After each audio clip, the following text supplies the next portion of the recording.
윤재 권사님께서 오랜만에 기도를 해주셨습니다. 옛날에는 윤재 권사님이 항상 그 기도를 많이 맡아서 수고하셨는데 오늘 모처럼 그 기도를 해주셨습니다. 권사님께서 이제 몸이 굉장히 아프셨을 때 몸이 그 힘드시니까 기도를 이렇게 빼달라고 해서 기도를 빼드렸거든요. 근데 오늘 그 기도를 들으면서 참 은혜를 많이 받았습니다. 앞으로 권사님 저기 가끔 기도 좀 하셔야 될 것 같습니다. 예. 우리 권사님 같으신 분이 계셨기 때문에 이런 분들이 우리 교회에 계시기 때문에 우리 부패변 장로회가 지금까지 하나님의 은혜 안에서 이렇게 굳건하게 서서 올 수가 있었습니다. 예, 그래서 권사님 앞으로 이제 기도를 좀 가끔 힘드시더라도 해주셔야 될 것 같습니다.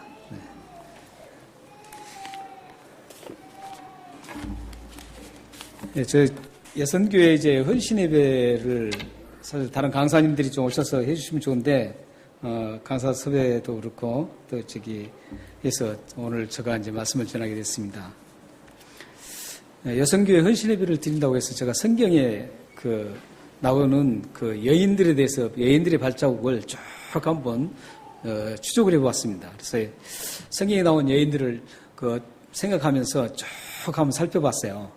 근데 성경에는 정말 많은 여인들이 많이 나옵니다. 네, 어떤 분은 이렇게까지 얘기합니다. 성경의 역사를 이루어갔던 그 핵심 세력이 여성들이었다. 이렇게 얘기합니다. 이 말을 들은 남성들은 기분 나빠서 보면은 예수님도 남자였다. 뭐 이렇게 막 얘기를 하시는 분 계십니다.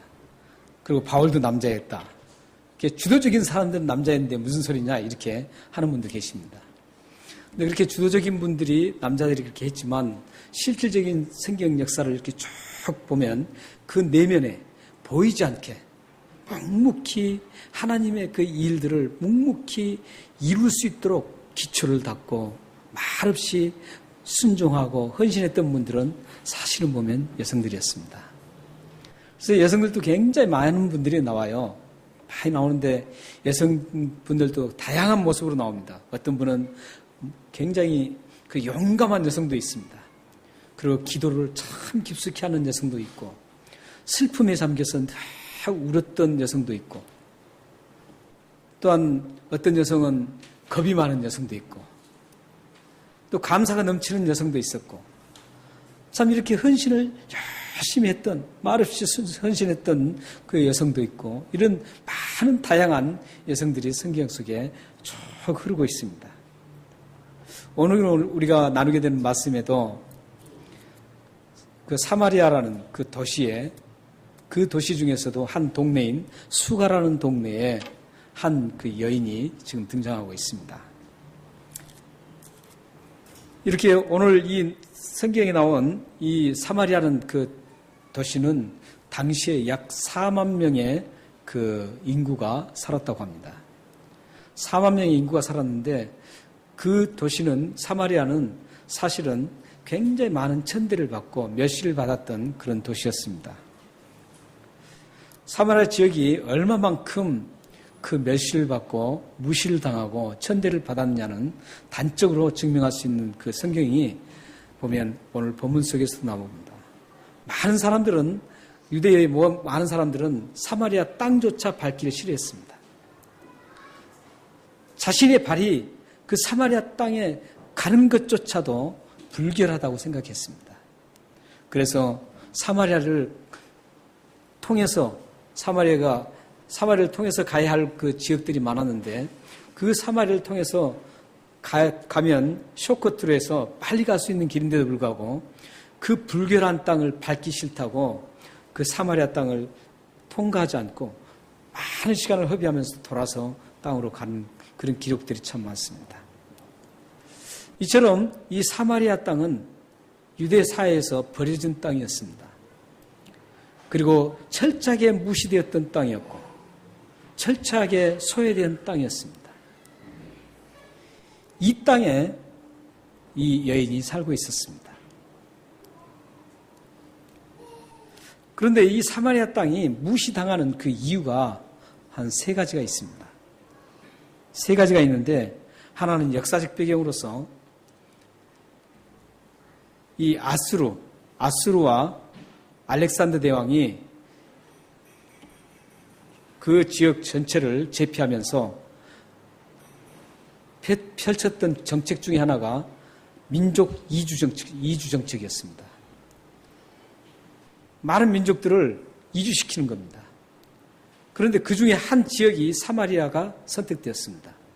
그래서 그 사마리아로 약 5민족들을 그곳에 보내서 혼혈 막 피를 섞여버립니다.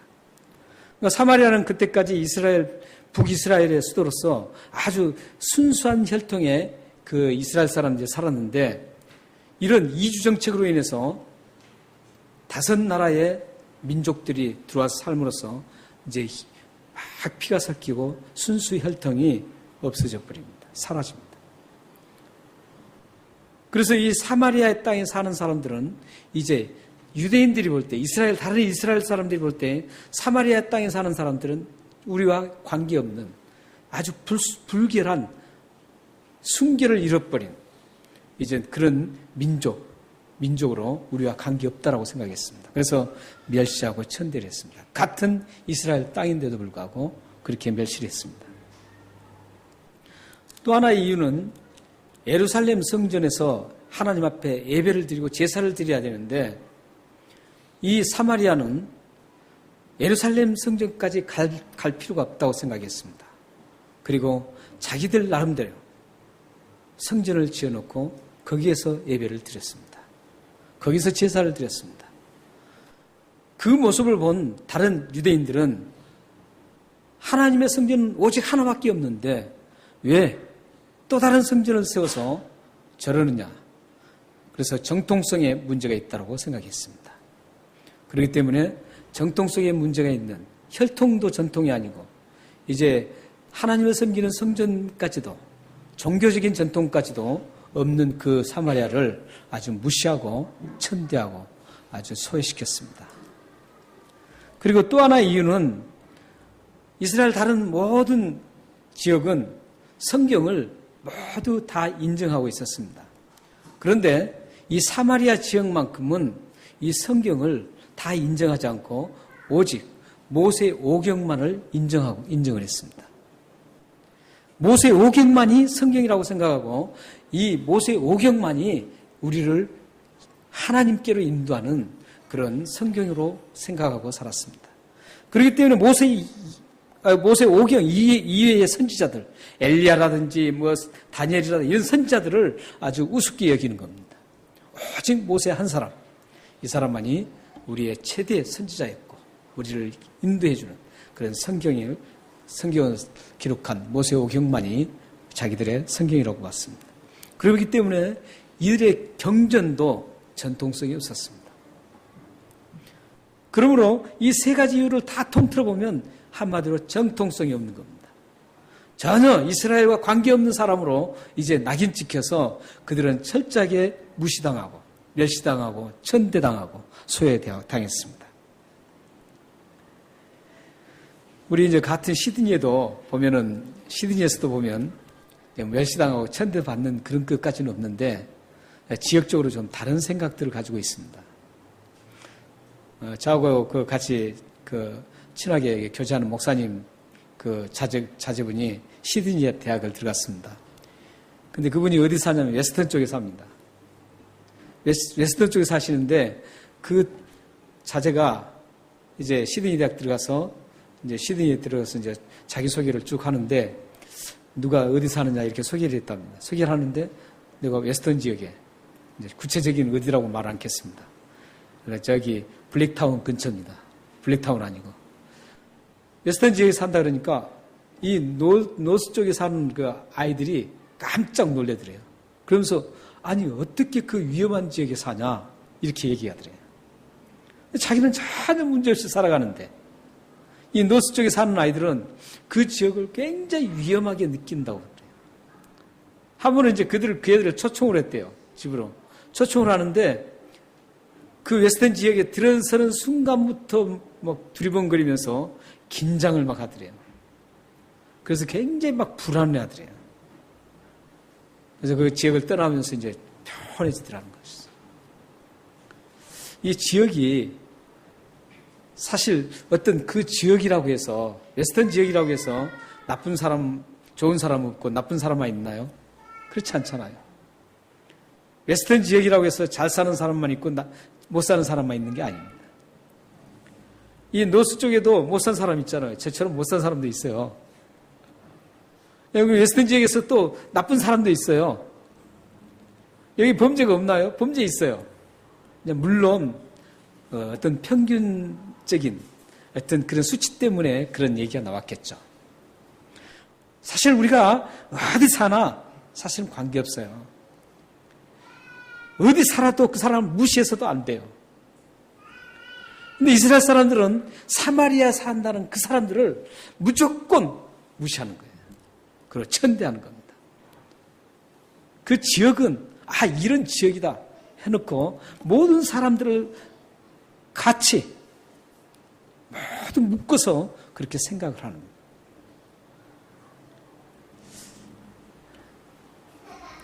이렇게 그 지역적으로 굉장히 사마리아는 참 슬픔을, 아픔을 많이 가진 지역입니다.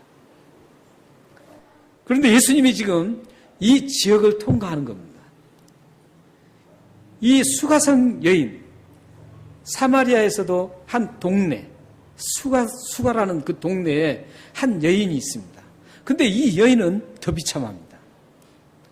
자신이 살고 있는 지역이 철저하게 무시당하고 멸시당하는 그 소외된 지역인데 그 지역에서도 그 개인도, 그 여인 개인도 철저하게 무시당하고 소외당하고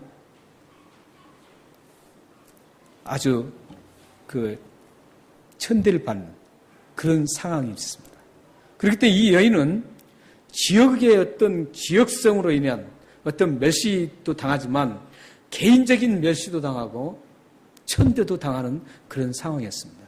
그렇기 때문에 이 여인은 이중적인 그 고난, 아픔을 겪고 있습니다. 지역적으로도 그는 고난을 받고 아픔을 겪고 있고 개인적으로도 그는 아픔을 겪고 있습니다. 이 여인은 그런 이중적인 고난을 고스란히 안고 아픔을 지니면서 살아가고 있습니다. 헌신예배를 드리는 아마 우리 여성교회 회원님들이나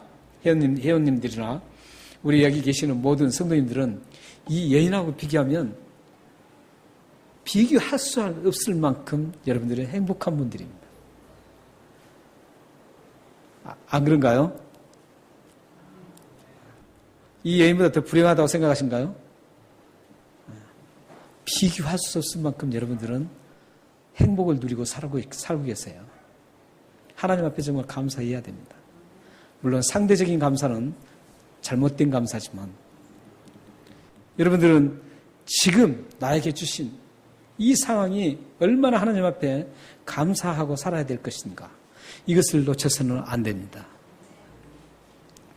이렇게 이중적인 아픔을 안고 살아가는 이 여인에게 여인이 우물가에서 예수님을 만납니다. 이 스토리는 여러분들이 너무 잘 알기 때문에 제가 이 얘기를 말씀을 안 드리겠습니다. 우물가에서 예수님을 만나요. 예수님 만나서 이제 예수님과 그 여인이 대화가 시작됩니다. 예수님과 그 여인의 대화가 처음부터 보면 굉장히 진지한 대화로 시작됩니다. 처음에 대화는 물로부터 시작합니다. 물 얘기.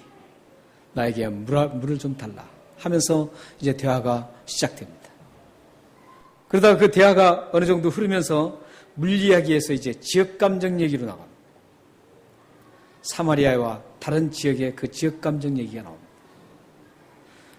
그리고 이 지역 감정의 얘기가 그치면서 이제 다시 물 얘기가 나오는데 이때 물은 다른 물이 얘기가 나옵니다.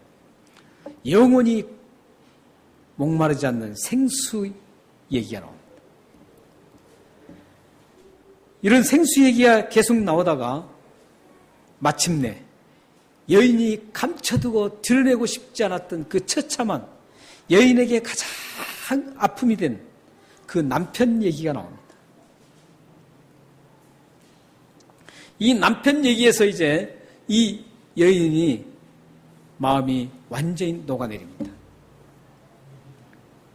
그 남편 얘기에서 그 여인이 가지고 있었던 지금까지의 많은 일들, 그 슬픔, 아픔이 이제 싹 밀묻듯이 이제 사라지기 시작합니다. 그런 다음에 이제 대화의 마지막 부분에서는 예배와 메시아 그리스도 얘기가 나오고 있습니다. 지금 우리가 헌신 예배를 드리잖아요. 그래서 사실 제가 고민하면서 어떤 여인에 대해서 말씀을 드릴까 했는데 이 예배와 여인과의 그 관계가 맞아떨어지는 말씀이 이 본문 말씀이었습니다. 그래서 이 말씀을 선택했습니다. 여러분들이 지금 예배를 드리고 있는데요. 헌신 예배를 드립니다. 우리 여성교회뿐만 아니라 우리 여기 계신 모든 분들은 매주일 나와서 예배를 드려요. 어떤 분은 수요일 와서 예배를 드려요. 여러분들이 이 예배를 무엇 때문에 예배를 드리고 계시나요? 여러분들이 이 예배를 왜 오셨나요? 이 정도는 생각하고 예배 드려야 되지 않나요? 가만히 앉아 있으러 오셨나요? 헌신 예배가 뭐죠? 헌신은 나의 모든 걸 다 희생하겠다라는 그런 뜻이에요. 이 예배 속에 나의 모든 걸 다 희생해서 하나님 앞에 드리겠다는 뜻이죠. 우리 예배 자체도 마찬가지예요. 우리 예배는 왜 예배를 하나요? 나의 감정, 나의 모든 것, 일어난 모든 일들, 이것들은 다 죄하고 여기에 나올 때는 하나님만 바라보고 하나님이 나에게 베풀어 주신 그 죄 용서함, 하나님이 나를 위해서 예수 그리스도를 이 땅에 십자가에 보내주셔서 십자가에 처참하게 죽게 만드셔서 나의 죄를 다 용서케 하시는 그 은혜, 그 이후에도 나에게 항상 나를 감싸주시고 나를 사랑하시고 나에게 항상 은혜를 공급해 주시고 크고 작은 수많은 일들을 나에게 주신 그 하나님의 은혜가 너무 감사하기 때문에 이 자리에서 하나님 앞에 예배 드린 거 아닙니까? 많은 분들이 그렇게 생각해요. 오늘 예배 나가면 뭔가 좀 하나님한테 축복 좀 받을 수 있을까? 하나님이 나에게 좀 찡한 감동을 좀 주시면 좋지 않을까? 하나님 앞에 정말 막 감격을 좀 막 받고 싶다. 다 좋습니다. 그러나 그것은 하나님 앞에 예배하는 사람들의 자세가 아닙니다. 하나님 앞에 예배하는 것은 내가 뭔가 받으려고 하는 게 아니라 나에게 이미 주신 그 헤아릴 수 없는 그 수많은 것들, 이 수많은 것들에 대해서 내가 감사해서 나의 모든 것을 하나님을 찬양하고 하나님 앞에 기도하고 하나님 말씀을 받습니다. 이런 시간입니다. 내가 어떤 받으려고 하는 그런 행위는 하나도 없어야 돼요. 오직 모든 걸 다 하나님 앞에 바치는 것, 그 시간이 예배 시간입니다. 우리는 이렇게 다 바쳐도 하나님 은혜에 다 보답할 수가 없어요. 시편 말씀처럼 하나님 주신 은혜가 너무 크기 때문에 내가 무엇으로 보답할고, 이런 시편 기자의 외침처럼 우리는 아무리 내가 여기서 모든 걸 다 바쳐서, 아니 여러분들이 만약에 집을 가지고 계신다면 집을 다 팔아서 이 시간 하나님 앞에 드린다고 해도 하나님의 그 은혜를 갚을 길이 없습니다. 그러나 우리는 하나님께서 나에게 주신 그 은혜를 생각하며 내 마음을 하나님 앞에 바치며 믿음으로 하나님 앞에 바치는 그 자체를 하나님은 기뻐하십니다. 하나님은 어떤 사람을 찾는다 그랬습니까? 예배하는 자를 찾는다고. 아까 좀 찬송, 마지막에 드리는 찬송을 너무 은혜를 받았습니다. 하나님 앞에 드리는 그 예배를 하나님은 지금도 이런 하나님 앞에 감사해서, 하나님의 은혜가 너무 크고 감사해서 내가 뭔가 받으려고 하는 그런 이기적인 모습을 다 버리고 나의 어떤 그 마음과 감정 이런 걸 다 내려놓고 하나님 앞에 신령과 진정으로 예배 드릴 수 있는 그런 한 사람을 지금도 하나님 찾고 계십니다. 여러분들이 그런 분들이 되시기를 바랍니다. 우리는 예수님과 여인의 그 대화에서 두 가지 포인트를 놓쳐서는 안 됩니다. 하나는 예수님이 왜 여인과 그렇게 대화를 하셨을까? 이 부분에 대해서 한번 생각해 볼 필요가 있습니다. 그리고 다른 하나는 예수님을 만난 그 여인이 예수님의 만나기 전과 후가 어떻게 변화되었는가? 이 부분을 꼭 살펴봐야 합니다. 오늘 첫 번째로 그러면 예수님은 왜 이 여인과 대화를 하셨을까요? 여인과 대화하신 그 이유가 있습니다. 메시아이신 예수님을 받아들인 그 믿음을 소유한 사람이 예배를 드릴 수 있다. 이 말씀을 지금 우리에게 해주시기 위해서 이 여인과 대화를 시작하셨던 겁니다. 사실 예배를 드리는 것은 가장 중요한 것은 믿음입니다. 이 예배를 하나님이 지금 받고 계신다는 그 믿음, 나의 모든 죄를 다 용서받았다는 그 확실한 믿음, 이런 믿음이 있어야 예배를 드릴 수 있습니다. 만약에 이 자리에 계신 분 중에 예수님이 나의 죄를 용서받았다는 그런 믿음이 없다면 지금 앉아있는 게 다 헛것입니다. 죄송하지만 헛것이에요. 하나님이 이 예배를 받지 않으세요. 그 사람의 예배는 받지 않습니다. 믿음을 가진 분들에게만 이 예배가 하나님이 받으십니다. 그냥 앉아있다고 예배를 받으신 분이 아닙니다. 하나님은 우리를 다 너무 잘 알고 계시기 때문에 예배가 믿음으로 드려질 때만이 받습니다. 믿음이 있는 분만이 하나님을 기쁘시게 하는 예배를 드릴 수 있습니다. 근데 우리는 여기서 또 한 가지 생각할 것은 믿음을 우리가 가졌습니다. 믿음을 소유했어요. 소유했는데 지금 나의 현재 상태가 하나님 앞에 믿음으로 나가느냐, 이게 중요합니다. 내가 이미 믿음을 소유했습니다. 소유했는데 지금 내가 이 예배를 드리기 위해서 나왔을 때 이 예배를 하나님 앞에 드리고자 하는 그 믿음, 하나님이 예배를 받으시고 계신다는 그 믿음, 이 사실을 여러분들이 믿음으로 접근해야 합니다. 하나님, 이 예배를 받아주십시오. 이 예배를 살아계신 하나님은 이 예배를, 나에게 드리는 예배를 받아주실 줄 믿습니다. 이 믿음이 여러분들에게 있어야 합니다. 그렇기 때문에 여러분들이 믿음의 분량만큼 이 예배를 드릴 수가 있습니다. 제가 항상 강조한 게 있죠. 믿음은 두 가지라고 그랬었죠. 하나는 근본적인 믿음이라고 그랬습니다. 구원이 이루어지는 믿음입니다. 구원을 이루는 믿음은 하나님이 주십니다. 이 믿음은 나의 어떤 능력과 나의 어떤 행위로서 어떤 이랬다 저랬다 되는 그런 좌우되는 그런 믿음이 아닙니다. 그러나 여러분들이 예배를 드리는 믿음과 이 세상에 살아가면서 하나님으로부터 누리는 그 하나님이 주시는 그 축복들을 누리는 그 믿음은 여러분들에게 달려 있습니다. 여러분들이 어떻게 주님과 관계를 맺고 살고 있고 믿음으로 어떻게 하나님을 신뢰하며 가는가, 이 단계로 여러분들의 이 세상의 삶은 결정됩니다. 예배도 마찬가지입니다. 예배도 여러분들이 근본적인 하나님 앞에 믿음이 있어야 돼요.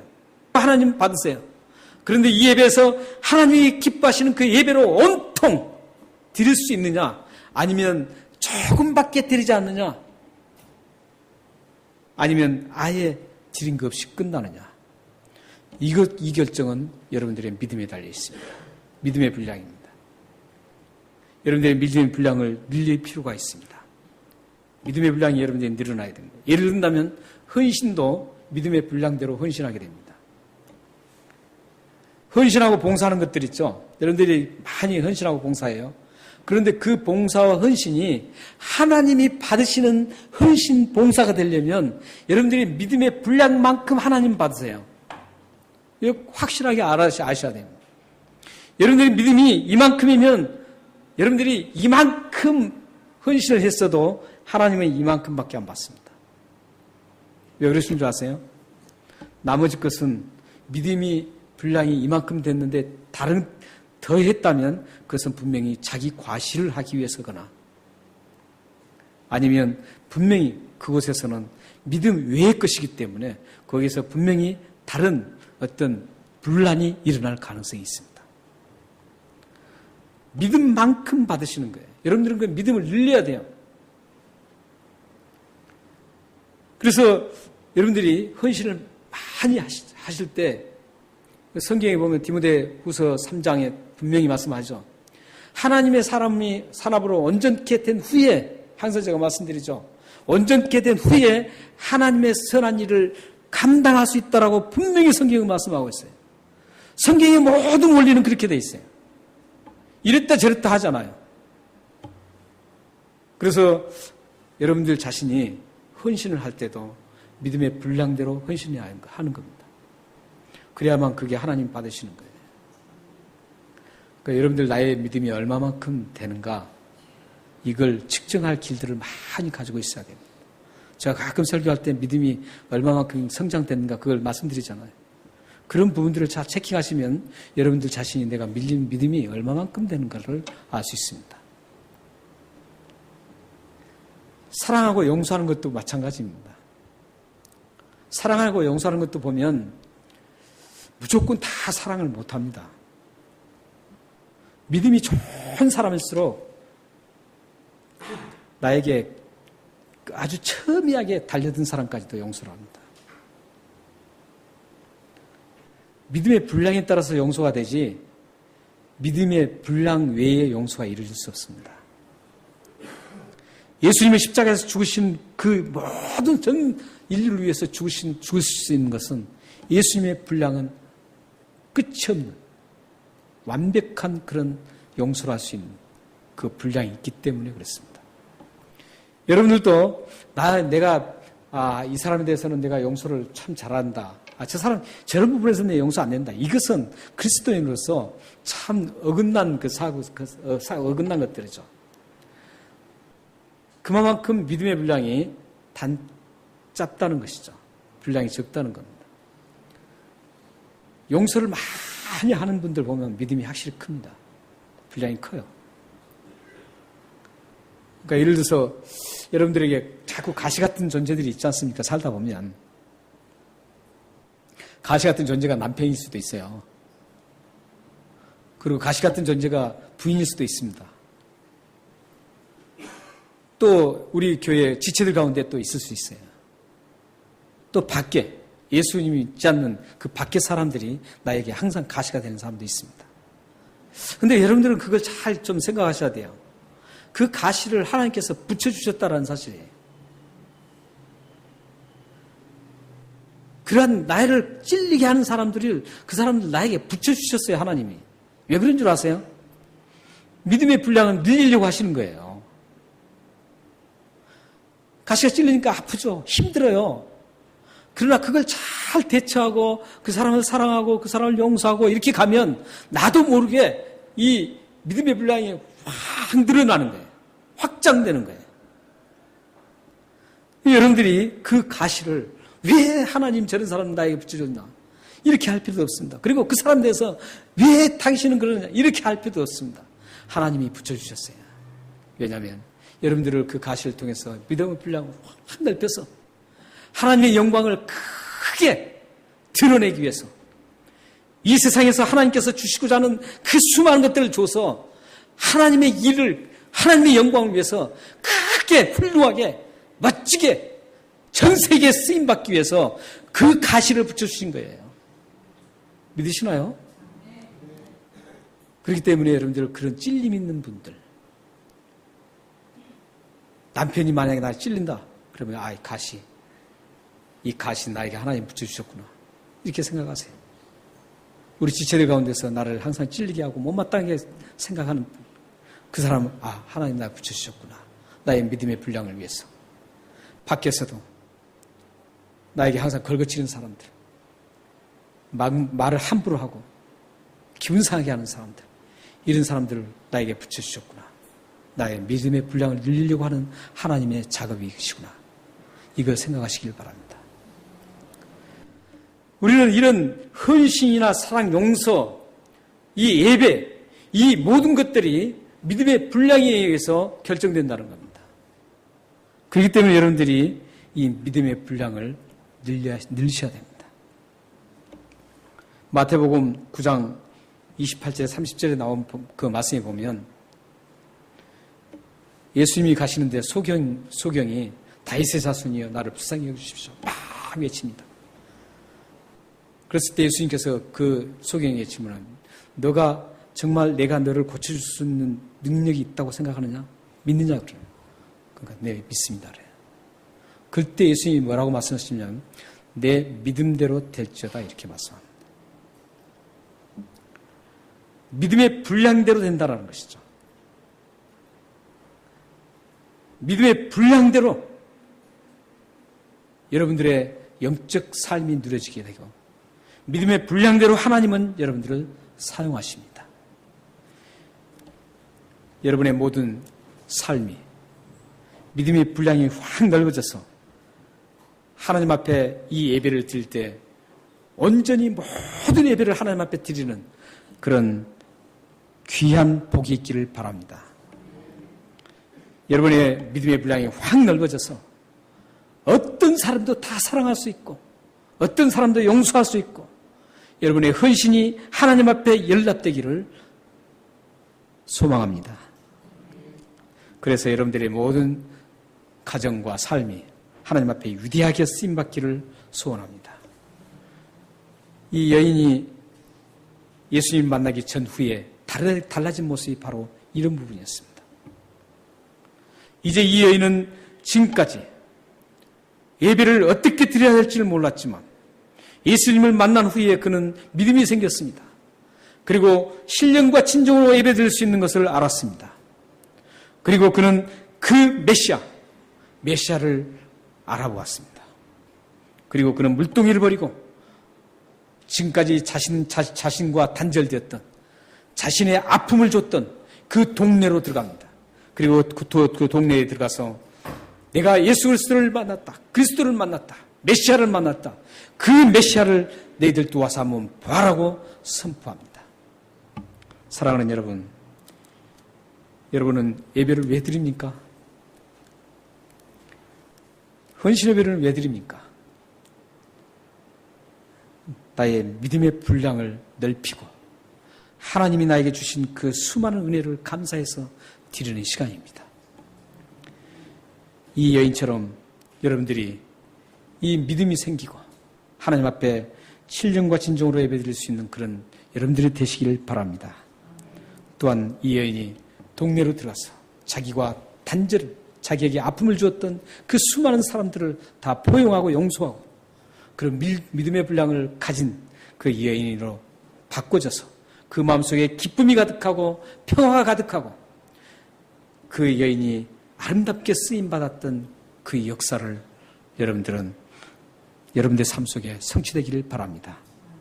후에 자료에 보면 이 여인이 최초로 복음을 선포한 후에 자료를 보면 그 사마리아 지역이 가장 왕성하게 주님을 섬겼다라고 합니다. 이 엄청난 일들이 일어났습니다. 여러분의 삶 속에서도 이 여인처럼 아픔과 모든 것들이 믿음으로 변화를 시켰어. 믿음의 분량을 늘리는 데 사용돼서 여러분들에게 감격적인 삶이 이루어지기를 주님의 이름으로 축원합니다. 기도하겠습니다.